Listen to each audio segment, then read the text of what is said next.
तो फ्रेंड्स, ये हिस्ट्री का चैप्टर नंबर 5 है और इस चैप्टर का नाम है शिल्प एवं उद्योग। इसमें हम लोग अति लघु जो क्वेश्चन था उसको हमने पहले ही देख रखा है और यहाँ पे हम लोग लघुत्तरीय प्रश्न देखेंगे। तो वीडियो जल्द आए इसके लिए आपको लाइक कमेंट शेयर कर देना। चैनल पर नया चैनल को सब्सक्राइब करके बेल आइकन को प्रेस कर दे। कोई भी क्वेश्चन हो तो आप इंस्टाग्राम पे हमें मैसेज कर सकते हैं, उसका लिंक नीचे डिस्क्रिप्शन में होगा, पर्सनल इंस्टाग्राम करके। तो चलिए हम लोग पहला नंबर का क्वेश्चन देखते हैं। तो यहाँ पे बोल रहा है प्रमुख भारतीय शहरों की उत्पादित एवं निर्यातित वस्तुओं के नाम लिखना है। तो ढाका, अहमदाबाद, मछलीपट्टनम, जिसको मछलीपट्टनम भी इसका नाम है, तो के सूती कपड़े, और मुर्शिदाबाद, लाहौर, आगरा के रेशमी, और कश्मीर, लाहौर के ऊनी वस्त्र तथा सोना चांदी हाथी दांत की बनी वस्तुएं, गहने आदि भारतीय शहरों की उत्पादित एवं निर्यातित वस्तुएं थे। ये भारतीय शहरों की उत्पादित, और चूंकि ये विदेशों में इसकी ये काफ़ी प्रसिद्ध भी था तो इसलिए ये निर्यातित वस्तुओं थे। दूसरा नंबर क्वेश्चन है भारतीय बुनकर द्वारा कपड़ा बनाने की विधि का उल्लेख करना है। तो भारतीय बुनकर किस प्रकार से कपड़ा बनाते थे उसके बारे में पूछ रहा है। तो सूत काटना कपड़ा उत्पादन का सबसे पहला चरण था। धागे को चरखे पर काटकर तकली पर लपेट दिया जाता था। जब कताई पूरी हो जाती थी तो भारतीय बुनकर इस धागे को कपड़े बनाते थे।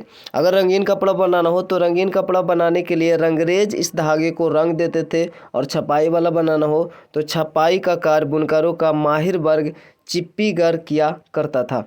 तो इतनी सी बात है इसमें। तीसरा नंबर क्वेश्चन है जामदानी की विशेषताएं बताइए। एक प्रकार का कपड़ा ही है तो जामदानी की विशेषता पूछ रहा है। जामदानी कपड़े का उत्पादन ढाका और अवध में होता था और इसकी विशेषता थी कि इस कपड़े में रंगीन, काले, सफ़ेद, सोने तथा रुपहले रंगों के धागे का प्रयोग किया जाता था। अगला क्वेश्चन है कि बंडाना का प्रयोग कहाँ और कौन करते थे, इसका बंडाना नाम क्यों पड़ा। तो बंडाना का प्रयोग राजस्थान और गुजरात में वहाँ का पुरुष अपने सिर पर बांधने में करते थे। ठीक है, करते थे, चूँकि वे अपने सिर पर बांधते थे और इसलिए इसका नाम बंडाना, जिसका अर्थ होता है बांधना, तो चूँकि वो सिर पर बांधते थे इसलिए इसका नाम बंडाना पड़ा। तो अब हमारा यहाँ पे 5वां नंबर क्वेश्चन है कि मसलिन और कैल्को का क्या है, मतलब मसलिन और कैल्को क्या है, दोनों में अंतर बताना है। तो मसलिन और कैल्को भारतीय कपड़ों की प्रकार है। ठीक है, कपड़ों का ये प्रकार है दोनों। इराक के मसूल नगर में बारीक भारतीय कपड़े को देखकर मसलिन नाम दिया तथा काली कट में बने कपड़े को कैल्को नाम दिया। ठीक है, मसलिन इराक के जो मसूल शहर है वहाँ पे देखा इस कपड़े को तो मसलिन नाम दिया। चूँकि ये मलमल ही है, एक प्रकार का मसलिन का ही प्रकार मलमल है तो उसी को ये मसलिन नाम दिया वहाँ के जगह के अनुसार। और जबकि जो कालीकट में जो पुर्तगाल आए थे, आपको पता है, तो वो मसाला के साथ कपड़ों का भी व्यापार होता था। तो वहाँ पे इस प्रकार का कपड़ा देखने पर कालीकट में बने कपड़े का जो है उसको कैल्को नाम दिया। कालीकट से ये वर्ड आया है कैल्को। और मसलिन का प्रयोग फैशन परस्त महिलाएं करती थी, चूँकि ये अच्छा कपड़ा होता था तो इसको जो फैशन परस्त है बड़े लोग हैं वो करते थे।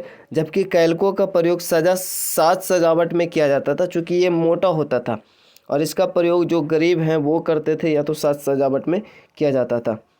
तो ये दोनों में अंतर है और मसलिन और कैल्को क्या है ये भी हो गया। 6 नंबर क्वेश्चन है कि इंग्लैंड के उद्योगपतियों ने भारतीय कपड़ा उद्योग को कैसे नष्ट किया। इंग्लैंड के उद्योगपतियों ने, तो चूंकि 1770 के दशक में कैल्को अधिनियम की वापसी के बाद, ठीक है, कैल्को अधिनियम लगाया गया था ताकि ये भारत से कपड़ा कोई बाहर ना जाए, मतलब बाहरी जो इंग्लैंड में है वो उसकी आयात पे रोक लग जाए, इसलिए कैल्को अधिनियम लगा।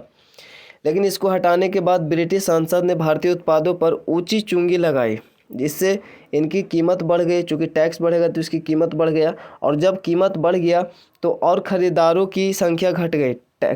इसकी कीमत बढ़ा तो खरीदारों की संख्या घट गई। इसकी विपरीत ब्रिटिश वस्तुओं की कीमत कम थी जिससे वे भारी मात्रा में बिकने लगे। इससे भारतीय कपड़ा उद्योग पर प्रतिकूल प्रभाव पड़ा। इसके बाद इंग्लैंड की सरकार ने मुक्त व्यापार की नीति अपनाई, जिससे इंग्लैंड के अन्य व्यापारियों के लिए भारत से व्यापार करना आसान हो गया। ठीक है, कोई भी आ सकता है भारत में व्यापार कर सकता है, चूँकि यहाँ पे मुक्त व्यापार नीति यानी कि टैक्स वगैरह ये सब है बहुत कम या तो ना लगेगा, तो इसलिए यहाँ पे कोई भी आ सकता था, यहाँ पे वहाँ से अपना सामान लाकर भारत में बेच सकता था।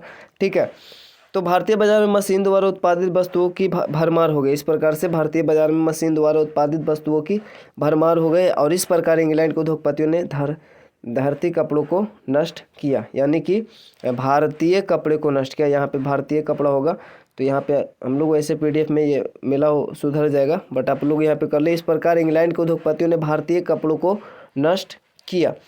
उसके बाद 7 नंबर क्वेश्चन देखते हैं। तो 7 नंबर में विकट परिस्थितियों में भी भारतीय कपड़े की मांग कम नहीं हुई थी, क्यों?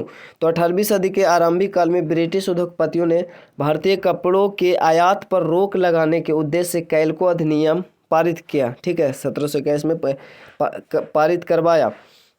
ठीक है, वहाँ की जो भी उद्योगपति थे उन्होंने, ब्रिटिश उद्योगपतियों ने। फिर भी भारतीय कपड़ों की मांग यूरोप में कम नहीं हुई। इसका कारण था भारतीय कपड़ों की गुणवत्ता, उसकी क्वालिटी उसकी। ठीक है, तो इस कारण से उसका मांग फिर भी कम नहीं हुआ। और 8 नंबर क्वेश्चन है कि भारतीय कपड़ा उद्योग को विकसित करने में प्रथम विश्व युद्ध किस प्रकार सहायक हुआ? तो भारतीय कपड़ा उद्योग में, तो यहाँ पे देखिए, प्रथम विश्व युद्ध से ब्रिटिश कारखाने सेना की ज़रूरतों को पूरा करने के लिए युद्ध संबंधित उत्पादन में व्यस्त हो गए।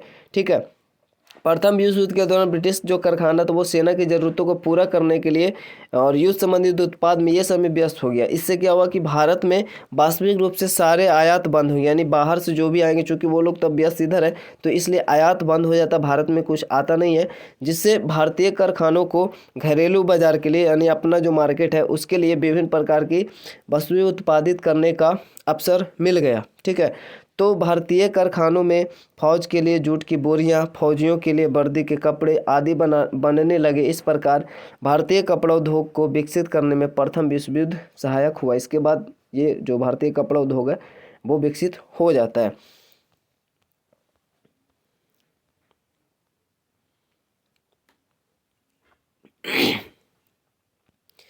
तो अब हमारा 9 नंबर क्वेश्चन है कि बुट्ज स्टील नाम क्यों पड़ा? इसके बनाने की विधि लिखना है।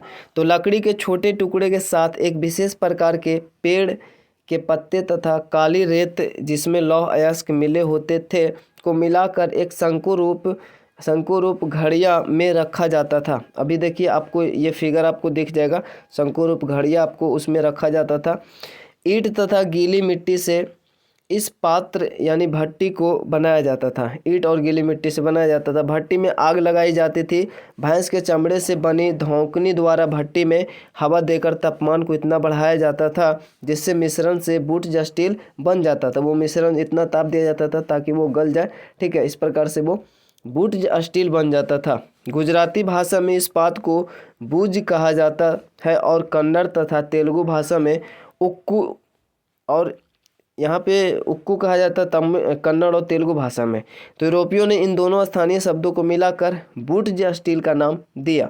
तो यहाँ पे आपको दिख जाएगा भट्टी और किस प्रकार से वो जो चमड़ा का, भैंस के चमड़ा का धौंकनी होता था जिससे हवा दिया जाता था ताकि वो ताप बढ़ जाए और वो पिघल जाए। ठीक है, गल जाए, और उस प्रकार से वो बुट्ज स्टील बनता था।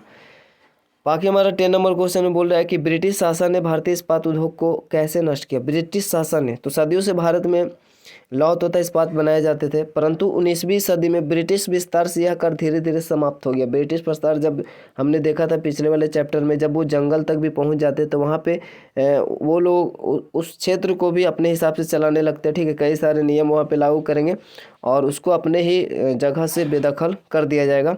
तो इस प्रकार से वहाँ इस्पात जो भी बनाया जाता है वो भी खत्म हो जाएगा। फिर यहाँ पे औद्योगिक क्रांति के बाद लोहा और इस्पात इंग्लैंड से भारत आने लगा।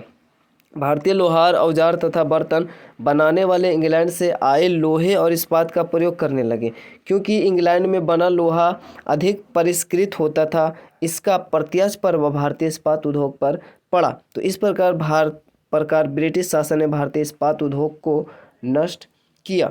उसके बाद 11 नंबर क्वेश्चन है जो कि लास्ट है।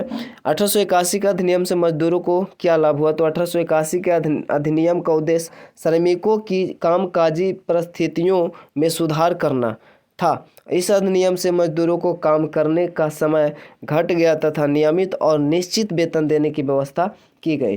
तो आई होप आपको सब कुछ समझ में आ गया होगा, और नेक्स्ट वीडियो के लिए आप जरूर से इसको कमेंट जरूर से करें। ठीक है, तो आप चैनल पर नए चैनल को जरूर से सब्सक्राइब करके बेल आइकन को प्रेस कर दीजिएगा। मिलते हैं नेक्स्ट में, तब तक के लिए जय हिंद, जय भारत।